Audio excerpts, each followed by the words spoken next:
pandemia do coronavírus estabeleceu em boa parte do país o fechamento de comércios. Em funcionamento apenas serviços essenciais como farmácias e supermercados.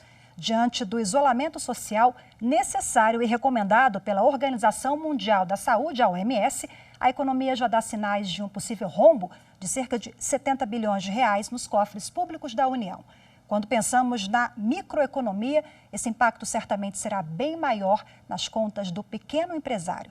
Um prejuízo sem precedentes.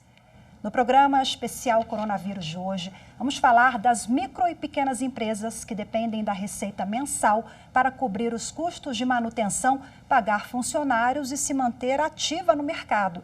O meu convidado é advogado que atua na área de direito empresarial com esse foco de recuperação judicial. Exatamente. Henrique Araque, seja bem-vindo, boa tarde. Boa tarde. Eu acho muito importante essa iniciativa que vocês todos, né, a mídia está tomando, porque nós estamos diante de uma situação que nós chamamos assim, quando a gente fala de crise ou de um evento desse porte, né, que a gente chama de uma crise estrutural. Uma crise que vai necessariamente, não vai afetar apenas um setor de economia, não é algo que você pode localizar ou segmentar e tratar de forma individualizada. Você tem, de fato, um problema que vai se alastrar por todos os setores da economia, desde do setor de serviços, setor de hotelaria, setor de produção, setor terciário, tudo isso vai ser afetado. E então é muito importante que a sociedade como um todo se organize, claro, guiada pelos nossos governantes, com as políticas públicas adequadas, para que a gente possa superar isso, vamos dizer assim, com a menor baixa possível, tanto com referente às fatalidades que vão surgir inevitavelmente com uma calamidade desse porte, como também no setor econômico, para que essas empresas possam sobreviver e a nossa economia se recuperar após esse momento tão crítico que nós estamos vivendo. Olha só, doutor Araque, quando a gente fala em pequenos negócios, sim, nós temos várias categorias, né? Entre elas microempresa, pequena empresa e o MEI, que é o microempreendedor individual. São regimes tributários diferenciados, nós sabemos, mas os impactos financeiros e econômicos serão parecidos, comuns entre essas empresas? O que acontece é o seguinte, quando a gente fala do microempreendedor individual, o MEI, né, o microempresário e o pequeno empresário, nós estamos falando de um grupo de pessoas, um grupo de empresários ou pessoas jurídicas que faturam até mais ou menos 4 milhões de reais por ano, ou seja, pode parecer muito, né, para quem está ouvindo de casa, assim, olha, para quem está vendo de casa, olha, 4 milhões de reais é mais dinheiro que eu posso sonhar, mas para um negócio isso não é muita coisa, até porque a gente fala de faturamento. Quando eu falo de faturamento, vamos supor um carro que é vendido a 50 mil reais, mas ele foi adquirido a 40 mil reais, a gente está falando de um faturamento de 50, mas que evidentemente de dinheiro que veio para o empresário é 10 mil reais. Então assim, essa segregação em estratos de faturamento, ela serve justamente para você poder fomentar a atividade do pequeno, né, comparado com os médios e os grandes empreendimentos. Entretanto, uma crise como essa que vai afetar, como a gente já falou, todos os estratos de empresários, seguramente o micro e pequeno empresário e o MEI, eles vão ser mais afetados, não porque eles vão vender mais ou menos do que o grande empresário, do que o médio empresário, mas certamente porque as reservas financeiras que eles têm, a necessidade de caixa de curto prazo que eles têm, são muito maiores, assim, eles são muito mais vulneráveis a uma crise como essa. Um médio empresário que consiga ficar, vamos dizer, um mês de portas fechadas ou com suas vendas restritas, ele vai sofrer um grande impacto, evidentemente, mas ele pode absorver isso, renegociando, até porque ele tem um melhor relacionamento com instituições financeiras, ele tem um estoque maior, ele pode absorver melhor esse impacto. Um micro e pequeno empresário, ele não tem condição de fazer isso. Ele não vai conseguir atrasar o salário de um mês porque seus funcionários vão parar de pagar. Atrasando isso, eles vão entrar com reclamatórios trabalhistas e aí o próprio patrimônio particular do empresário passa a responder. Ou seja, ele vai quebrar?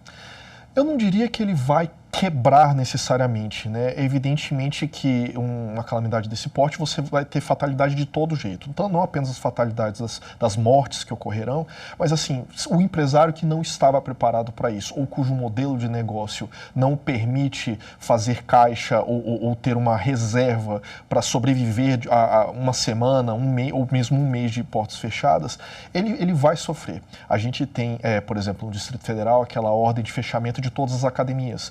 Então, imagina o que é para um dono de uma academia, qualquer empreendedor, ficar de portas fechadas por um mês. O que ele vai fazer? Vai fazer videoaula? É muito complicado isso. E a academia, ela é um prestador de serviço, mas assim, ela opera com uma margem não muito alta, né? E normalmente ela opera bastante alavancada porque precisa pegar muitos empréstimos para comprar equipamentos de ponta, manter esses equipamentos funcionando. Você tem o aluguel dos locais. Pensa também os lojistas de shopping center, que os shoppings estão fechados agora. E o aluguel continua a ser cobrado. O aluguel continua sendo cobrado, a não ser que você tenha uma sensibilidade, ou se não houver essa sensibilidade, uma política, vamos dizer assim, generalizada, né, guiada, evidentemente, coordenada pelo governo federal e os governos estaduais e municipais, para que você tenha um auxílio para que haja essa sensibilidade ou haja esse incentivo para os próprios donos dos shoppings, para os próprios proprietários dos imóveis locados, trabalharem com moratórias, trabalharem com ajustes, com parcelamentos. Olha, enquanto o aluguel desse mês, o pessoal de franquia que tem que pagar royalties para os franqueadores, se não for para perdoar, porque também isso vai... o que você deixa de pagar aqui vai reverberando ao longo da rede de produção. É uma cadeia, É uma cadeia. Eu não pago, você não recebe, você não paga seu fornecedor, que não paga. Então, isso vai acabar sendo uma cadeia. Então, se você não tiver uma política ou que incentive ou estimule, por exemplo, olha, eu não paguei, o mês de abril a gente vai diluir ao longo do ano de 2020 e 2021, ou então descontos, e isso pode partir, inclusive, do governo mesmo, porque o primeiro a deixar a primeira despesa que o empresário deixa de pagar é o tributo. Não tem jeito, porque o empregado precisa receber, até por uma questão humanitária. O fornecedor, se eu deixar de pagar, eu não continuo recebendo. Mas o tributo, como regra, você consegue, entre aspas, adiar o pagamento por 2 anos. Porque primeiro você não vai pagar, depois você vai entrar na dívida ativa, você vai responder a um processo administrativo, depois que vem a execução. Então, assim, um credor que só vai me incomodar de verdade daqui a 2 anos versus os parceiros que eu preciso para continuar de portas abertas, certamente o governo os tributos serão deixando de ser pagos. E alguns estados já estão se movimentando para essa medida, né? Exatamente. A gente conversa daqui a pouquinho sobre isso, legal. Porque agora a gente vai falar um pouquinho sobre essa preocupação que é a mesma de todos os microempresários, pequenos empresários de todo o país. Eles se perguntam agora como vão arcar com esse prejuízo.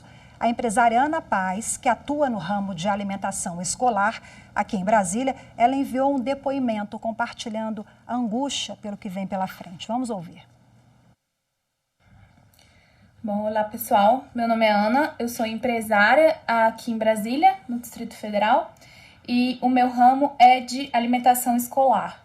Ou seja, aqui em Brasília, no Distrito Federal, o primeiro decreto do governador saiu dia 12 de março, na verdade na noite do dia 11 de março, então nós estamos parados essa semana pela quarentena do coronavírus.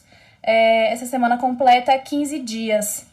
Tá, então qual é o cenário atual das pequenas e médias empresas, né?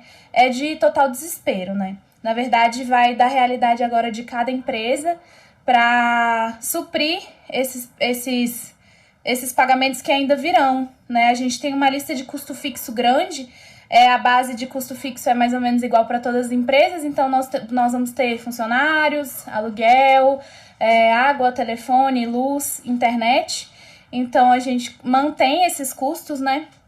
Então, agora vai da realidade de cada empresa para saber até quando vamos conseguir pagar esses custos sem auxílio nenhum, porque na verdade a gente ainda não teve nenhuma resposta e nenhum tipo de auxílio do governo, nem do governo do Distrito Federal e nem do governo federal, para saber se a gente vai ter alguma ajuda, né, algum auxílio de custo nesses próximos meses, porque na verdade a gente está lidando com uma pandemia mundial. A gente ainda não tem nenhuma previsão de quando isso vai terminar. A gente está lidando com a saúde mundial, né? Não é só a saúde de Brasília e nem do Brasil. A gente está lidando com a saúde mundial. Então, a gente tem que ter a consciência de que essa quarentena é extremamente importante. A gente precisa ficar em casa, mas, ao mesmo tempo, a gente tem a preocupação de até quando vamos conseguir parados sem funcionar, sem receber, até quando vamos conseguir manter, por exemplo, os trabalhadores e que também é importante que eles fiquem em casa. Então, que a gente funcione no sentido de continuar pagando, que eles recebam um salário integral, porque, afinal de contas, eles também têm as suas famílias, né, para cuidar. Então, que eles recebam os seus salários integrais e não trabalhem nesse período, né? Bom, a gente acompanhou aí esse depoimento da Ana, né? As pessoas estão realmente muito preocupadas. A Ana trabalha nesse ramo alimentar, a conta de luz chega, né? O aluguel, aquilo que a gente estava falando, né? As contas não param e ela aguarda, assim como vários empresários, uma atuação do governo federal também, enfim, no âmbito distrital ou estadual, né? O que essas pessoas podem fazer agora sem o apoio do Estado? Não dá para seguir adiante, né? De que esfera? Onde ela pode esperar? Exato. O que acontece? Como eu expliquei, se fosse uma situação como o Rio de Janeiro viveu há um tempo atrás, não de calamidade, mas de descontrole absoluto das contas, que aí você consegue, vamos supor, isolar. Então, é o governo estadual pedindo ajuda para o governo federal, para que não uma intervenção, não no sentido jurídico da coisa, mas assim, ele pede aquele auxílio. Então, é aquela coisa de gestão do erário mesmo, né? De para onde a gente vai investir o dinheiro. Quando a gente tem uma situação que é nacional, assim, que pelo menos na minha vida é inédita, que eu nunca vivi uma situação como essa, eu acredito que a maioria das pessoas não tenha também, é inevitável que a gente busque o auxílio do governo. Assim, mesmo o mais liberal dos economistas, ele sabe que o mercado ele não pode ser deixado ao Deus dará de uma maneira como essa. A empresária que deu esse depoimento, que depois aqui, ela falou, olha, eu sou do ramo alimentício. E o estabelecimento que foi fechado aqui, o primeiro não, o segundo, né, logo depois das academias, foram as escolas. Só que ela tem empregado. O empregado, ele não recebe por comissão, ele não recebe por venda, ele vai estar lá trabalhar. Olha, eu preciso trabalhar, se eu não tiver que trabalhar, eu vou ter que receber meu salário da mesma maneira. Até porque, senão, ele vai fazer o quê? Ele vai sair da empresa e vai... perceba que é uma sequência de eventos que vai ser muito complicado, como o pessoal fica soltando aí na internet. Os boletos não estão de quarentena, eles vão continuar chegando, até porque é a regra.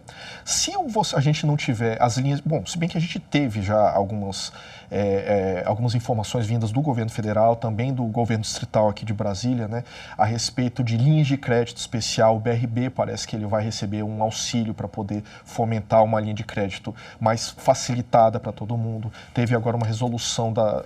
Pode falar, desculpa. E falando em linha de crédito, né, eu quero lembrar da atuação do governo federal recente, depois que houve a declaração, o reconhecimento de calamidade pública, a medida provisória do governo, né, aquela medida provisória polêmica. O ministro Paulo Guedes, ele sugeriu o pagamento de R$200 aos pequenos empresários, né? É um valor, assim, irrisório, né? E aí há uma negociação do Congresso Nacional, o Congresso Nacional fez aí a proposta de um pagamento de R$500, não há consenso ainda estão debatendo de um lado o governo federal, o Congresso Nacional, parece que há aí um meio termo, a proposta de R$300. Bom, independentemente desses valores, né, não contempla. A verdade é o seguinte, eu acho que eu não consigo nem criticar tanto o Paulo Guedes nesse aspecto. Ele até tinha anunciado medidas que chegariam a R$1 trilhão, muito maior do que aquele auxílio que teve em 2008 e 2012. Mas o problema é o seguinte, está todo mundo tentando. Está todo mundo meio que tateando no escuro, vendo o que precisa ser feito. Há um consenso de que uma injeção de dinheiro na economia vai ser necessária. O problema é quando você faz uma medida como essa de R$300. Isso é, assim, R$300 a gente gasta no Uber, vamos dizer assim. Não é algo que é relevante, mas ao mesmo tempo, se nós considerarmos o volume de micro e pequenos empresários que existem, isso é uma coisa assim, bilionária. Mas aí a decretação do estado de calamidade pública não dá esse fôlego à União para que gaste mais? Dá esse fôlego, mas eu estou mostrando o seguinte, quando ele aponta, quando há essa discussão para que se gaste 300, 500, 100, não importa quanto é que é, parece pouco e de fato é muito pouco para o micro e pequeno empresário, porém isso para os cofres públicos é assombroso de alto, assim, é uma cifra bilionária de fato. Agora, não significa que eu concorde com a medida. Eu acredito que a gente deve usar os nossos recursos públicos, o que a gente tem no erário, de uma forma eficiente.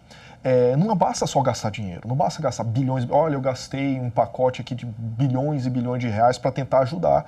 Se a ajuda não for eficiente, de repente um parcelamento, um novo refis, ou uma redução de alíquota que de fato impacta tremendamente nos cofres públicos, mas é deixar de receber receita. A gente tem um debate aí em torno do ICMS também, Exato. né? É porque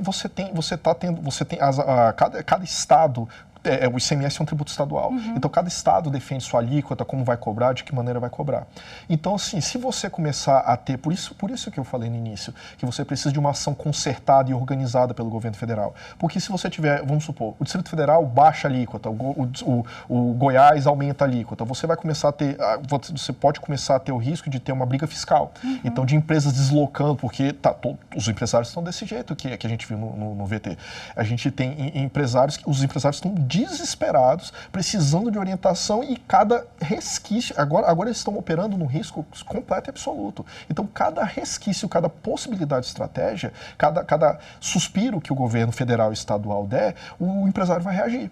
Então, se você tiver o governo de Goiás agindo de maneira diferente do governo do Distrito Federal, você pode ter uma guerra fiscal, empresários se deslocando, ou então trabalhando, ou fazendo um movimento inverso. Então, se você não tiver uma orientação clara de como todo mundo vai agir, como todo mundo vai operar em uníssono, em prol do combate aos efeitos deletérios de uma pandemia desse porte, você vai ter problemas muito graves. Até porque quando a gente fala em redução de tributos, muitos estados estão quebrados. Exato. Até essa reunião de governadores que a gente tem acompanhado, né, reunião de governadores com o governo federal, a presidência da República, justamente para debater essa questão dos estados que não têm de onde tirar, não têm verbas, né? Exatamente. Você tem a dívida interna pública, ela ainda é muito alta, né? Os estados devendo para o governo federal, essa dívida ainda é muito relevante. Mas é algo onde o governo federal pode atuar. Em vez de ficar falando, dando pronunciamentos polêmicos, você tem algumas outras ações que o governo federal é o grande credor. Se o governo federal é o grande credor, até porque ele tem uma despesa pública, uma despesa com os servidores públicos bastante alta, e se ele optar por conceder uma moratória ou um refinanciamento, uma renegociação dessa dívida pública, ele pode dar um fôlego para o Estado, por exemplo, desafogar o empresário. Se você, como eu expliquei, o que acontecer aqui numa ponta, ela necessariamente vai reverberar a economia, é uma rede de contratos. Então, o que acontece com o microempresário vai afetar o outro microempresário que depende dele, que vai afetar o médio empresário que fornece para eles ou compra deles. Não é tarefa fácil equalizar isso tudo, não, né? Mas a gente precisa agir, né? Eu acho. Bom, Henrique, olha só. Falando nessa questão toda de fôlego, né? Quem está querendo fôlego também é a Pamela. A Pamela, o que era doce, se tornou amargo para ela em meio a essa quarentena necessária. E ela toca num assunto sensível. Vamos acompanhar. Olá, eu sou a Pamela e eu e meu esposo temos uma microempresa de bolos e doces, a Cacau Deli. Nós trabalhamos de forma artesanal em casa e no momento não temos funcionários. Com o início da quarentena, a nossa empresa ela já foi atingida de cara com cancelamento de todos os tipos de festas e eventos. Nós também fornecemos bolos para algumas confeitarias em shoppings e com o fechamento dos shoppings também diminuiu a nossa renda. E nos restou então os deliveries. Porém, com toda a instabilidade financeira em que nós vivemos, Muitas pessoas estão apreensivas em fazer compras pelos deliveries e algumas pessoas têm medo de contaminação através do alimento, apesar de que já existem pesquisas que comprovam que não existe esse tipo de contaminação, algumas pessoas ainda têm receio.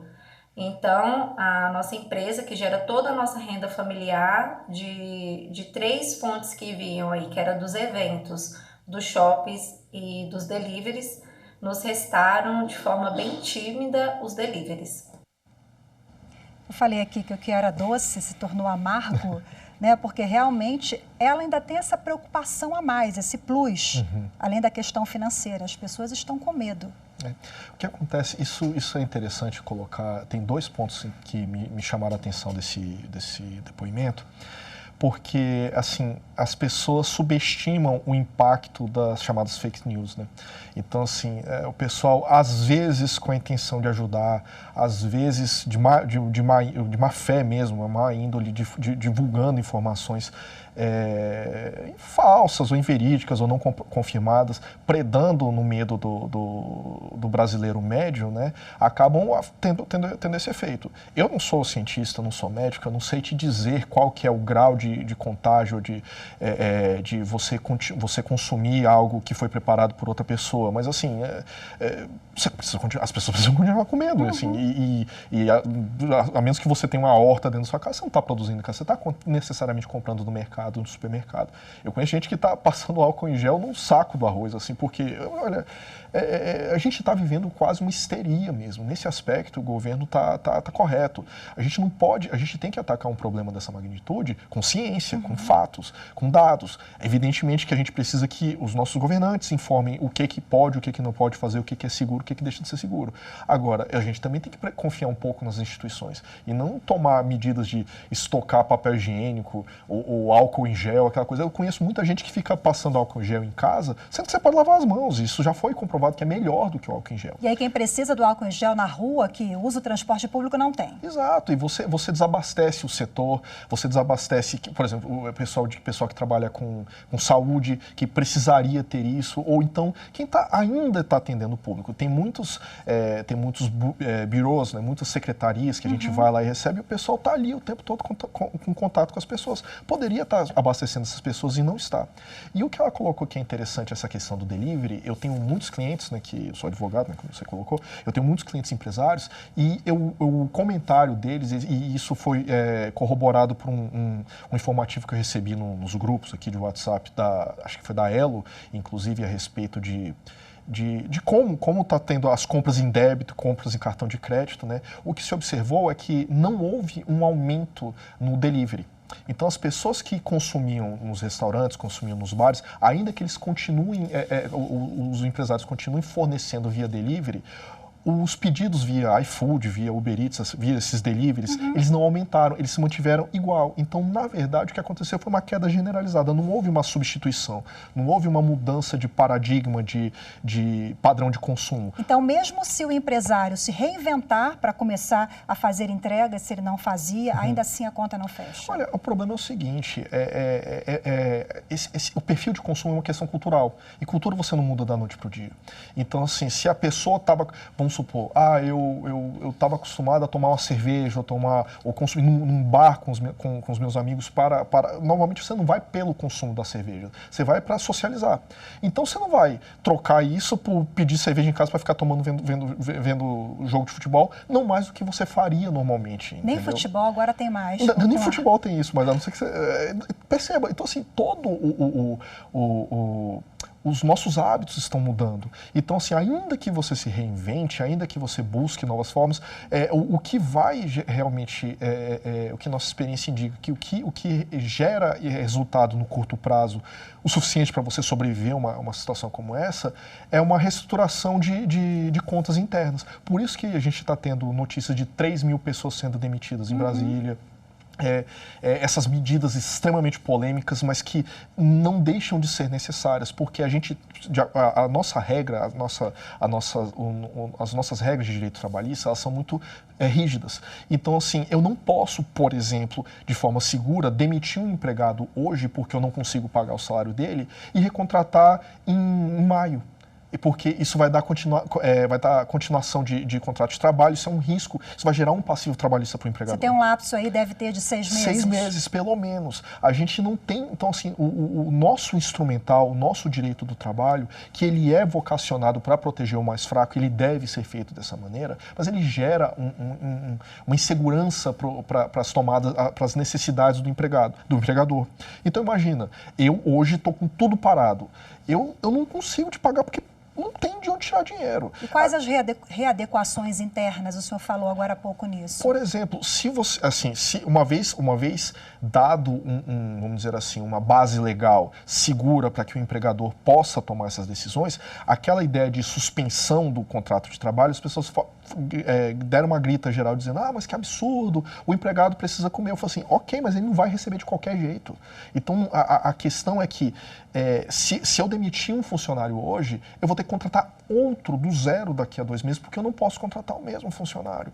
Então, assim, o que nós precisamos de reestruturação interna? É enxugar mesmo, é fazer o que todo mundo faz quando está vivendo um momento de crise, observar o que é essencial e manter, observar o que é supérfluo e cortar. Infelizmente, não tem o que ser feito. Você pode contar, o empresário ele também pode contar com o auxílio dos sindicatos para fazer negociações coletivas. Olha, vamos reduzir jornada, vamos ter que reduzir o salário, então vamos atrasar o pagamento do salário, mas depois, como a gente falou do aluguel, ao longo dos meses você vai receber, em vez de receber R$3.000, hoje você não vai receber nada, ou vai receber só R$1.500, mas depois você vai receber R$3.500 até a conta equilibrar. É um remédio amargo, mas pode ser necessário? A questão é que, tal como uma recuperação judicial, essas medidas são verdadeiras quimioterapias. Não é bom para ninguém. Ninguém está gostando disso. O empregador não está gostando de ter que atrasar salário, o empregado está odiando não ter que receber, o governo também, ninguém está gostando. Mas quando você tem uma crise sistêmica desse porte, a verdade é que todo mundo vai ter que, entre aspas, colaborar, porque todo mundo vai compartilhar essa perda. E ceder um pouquinho, né? Ceder um pouco. Bom, doutor Henrique, a crise econômica a gente está vendo que é global, né? Independentemente do coronavírus, aqui no Brasil a gente vinha conseguindo respirar devagarzinho depois daquela grande crise de 2008, Exatamente. Agora mais esse tombo, esse rombo, estimado em cerca de 70 bilhões de reais, segundo o governo, né? Bom, essa crise é global, nós sabemos, mas diante das peculiaridades brasileiras, quais os mecanismos necessários para a retomada da economia daqui para frente? Bom, o que eu estou apostando e é o que eu converso com os meus clientes é que, dado que é uma crise sistêmica, dado que há um consenso de que todos os setores estão sendo afetados, a primeira medida que cada empresário pode adotar, independentemente das orientações governamentais, é sentar com seus credores. Não tem jeito. Você tem que falar para o credor, olha, você quer matar a galinha dos ovos de ouro para fazer uma galinhada hoje? Isso não faz muito sentido, porque não é que eu estou sendo inadimplente porque o meu negócio é ruim ou porque eu quero. É uma situação de crise de liquidez de todo mundo. Eu tenho clientes que trabalham no setor de agropecuário, por exemplo, que especificamente com frangos, que eles estão tendo que destruir. E é o pequeno empresário? É o pequeno empresário. Ele está tendo que destruir, por exemplo, a produção de pintinho, porque você produz, né, o pintinho para poder vender, para ele engordar lá na ponta. Se o cara não compra, eu vou ter que ficar com animais que eu não posso alimentar, porque se eu tiver que alimentar todos esses, eu não consigo alimentar a galinha que vai produzir. Então, isso vai acabando tendo uma sequência, isso gera uma cadeia de impactos, porque aí esse cara não consegue vender, aí não paga o fornecedor de ração, aí não paga o fornecedor de ração, que não paga o produtor de soja, e esse negócio vai se reverberando. Então, se você não puder sentar com o seu credor e falar o seguinte, olha, devo, não nego, é assim que eu posso pagar. O que é basicamente uma recuperação judicial e uma recuperação extrajudicial. Só que a diferença da recuperação judicial, no caso, é que você tem auxílio do Estado juiz, que vai, entre aspas, forçar todos os credores a sentar numa mesa de negociação coletiva. Mas, evidentemente, é um movimento muito arriscado, tem que ser acompanhado por alguém especializado, porque o risco é uma empresa que está com uma crise falir porque não soube utilizar muito bem o instrumento. Então, o momento é de conciliação extrajudicial. Extrajudicial, né? De preferência. Diálogo e bom senso é o que a gente precisa nesse momento, exatamente. Né? De todo mundo, né? Doutor Henrique Araque, advogado especialista em recuperação judicial que atua nesse ramo do direito empresarial, muito obrigada pela participação. Muito obrigado pelo convite e eu parabenizo essa iniciativa. Eu acho ela muito bacana e muito importante para os empresários. Muito obrigada. Eu agradeço também a você que acompanhou mais esta edição do Especial Coronavírus. Para rever, é só acessar youtube.com/TV Justiça Oficial. Tchau, tchau.